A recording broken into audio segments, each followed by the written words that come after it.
Lieutenant Governor Mike Parson. Welcome back to Big 550 KTRS. Good morning. Good morning. Glad to be on the show this morning. So she apologized and said it was a dumb thing to say and she shouldn't have said it. Why isn't that enough? Well, number one, she's an elected official, and there is a responsibility she has, and she should be held to a higher standard. And just like everybody else listening to your show this morning, there's consequences for your actions sometimes. And for her to say that she called for the assassination of the President of the United States is just totally unacceptable.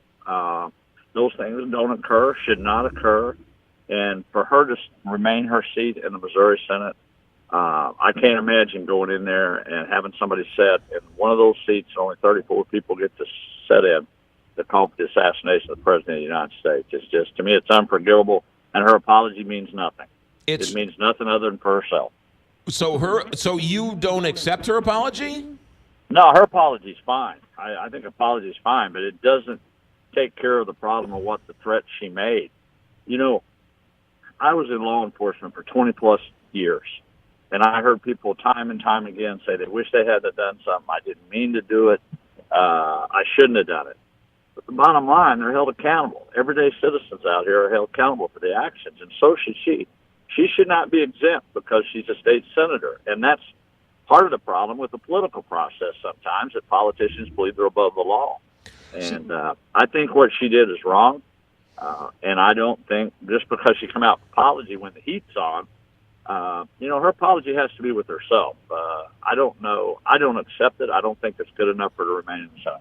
Donald Trump encouraged violence during his rallies and said he would pay for the lawyers. He never apologized for that. Is that too far? Yeah, look, this issue, and this is where we go, we start putting different spins on things. The bottom line, we had a sitting senator in the state of Missouri that made the comment they wanted to assassinate the President of the United States. And it doesn't matter whether the president's Trump, Obama, Clinton, Bush. The president is much larger than anybody's last name. It's the commander-in-chief of our country. And when you say things like that, I don't believe that represents Missouri values across this state. I just don't. And I think that she needs to be held accountable, and I think she should be. The expungement should start in the Missouri Senate, and I don't think she should be a senator. She has said on more than one occasion, including at a news conference on Saturday, that she is not going to step down. So what steps, if any, will lawmakers in Jefferson City take? Well, I think the Senate, we'll be sending a letter out today asking the Senate to call themselves in with conjunction of veto session, and then you start a process. There's a process where you ask where members can vote to expel a sitting member, and I think that process needs to take place, and I think the sooner we call that, the sooner we start it, the better we are for the state of Missouri. Are there other sins that are worthy of expungement? She said that there are people who cheat on their wives down in Jefferson City who are elected officials. Should they resign if they're cheating on their wife? Look, you can get into all kinds of human behavior of how people concern, but let's just face the facts here. You raise the bar to a whole new level when you call for the assassination of the President of the United States. I don't think that's even the same ballpark. Although I don't agree with it, I don't think it should be done. And a lot of people have lost their jobs because of that, and they've resigned because of it. But when you're talking a whole different level of a threat or trying to induce violence in a time like we are now, and as an elected official in the state of Missouri, when there's only 34 senators in our state, that you say things like that, it's just, like I said, it's unacceptable. It's not Missouri values, and I think that's a whole different a level of an act when you ask for the assassination of someone. She also said that she knows people who have smoked marijuana in their office in the Capitol. Is that worthy of expungement? I have no idea about that, but if it is, they shouldn't be there because that's against the law the way it is today. So they should be held accountable if that is the case.